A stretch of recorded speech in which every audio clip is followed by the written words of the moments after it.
So this is my discussion on the old Azov regiment, which is in Ukraine. Which I know often in the Russian propaganda they kind of say that Ukraine supports Nazis, but if you look at this, the regiment size was estimated to be around 900 to 2,500 combatants in 2017 to 2022.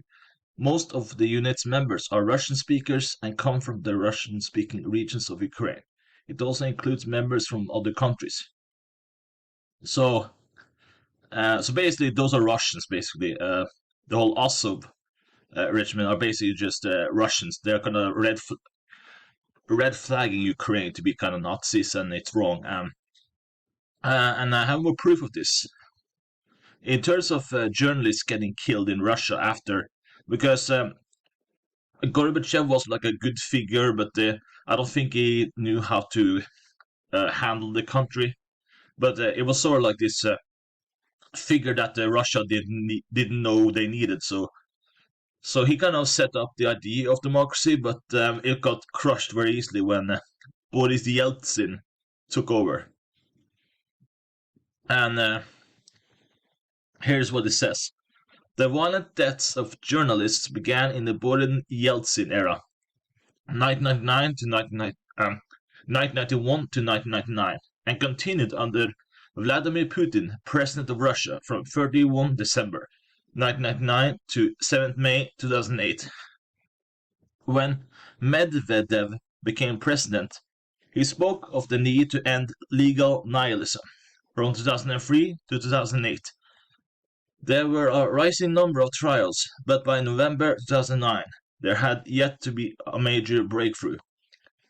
Under President Dmitry Medvedev, of either in the prosecution of pre-2000 deaths of the investigation of killings since his May 2008 inauguration, the Politkovskaya murder trial, and the first arrests in the Baburova Markelov slaying November 2009 showed some inclusive signs of movements.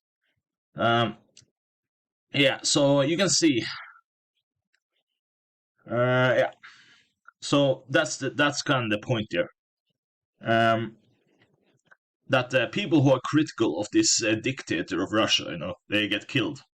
And there's also lots of propaganda on the internet with Russians, or I will also say there's some neo-Confederates. I mean, the Russians also have like a Confederate flag that looks very similar to the one of the Lost Causers of USA.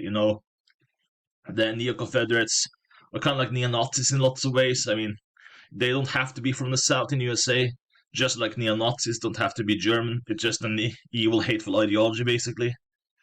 The idea that it's totally okay to suppress people's liberty if you have the right to do so. It's just nonsense.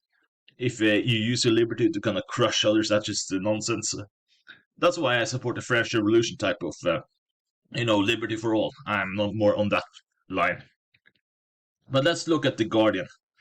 Also, fighters are Ukraine's greatest weapon and maybe its greatest threat. So yeah, the battalion's far-right volunteer desire to bring the fight to Kiev is a danger to post-conflict stability. So here you go. I have nothing against Russian nationalists or a great Russia, said Dmitry as we sped through the dark Mariupol night in a pickup truck, a machine gunner positioned in the back. But Putin's not even a Russian. Putin's a Jew. Okay, so so there's like this crazy bunch of people, but you get my point. I think they are basically there just to create noise. I don't think they're actually Ukrainian. They're more Russians. So that's the point. Is you gotta see where the source come from. I think they're just using this as an excuse to invade and take over Ukraine. So actually, the Russians are actually the true Nazis here, not the Ukrainians. So yeah, that's just my conclusion there. So if you hear the whole Azov thing, nonsense. It's the Russians. They are the ones who are basically being the whole nonsense part here. So yeah, thank you for listening and bye.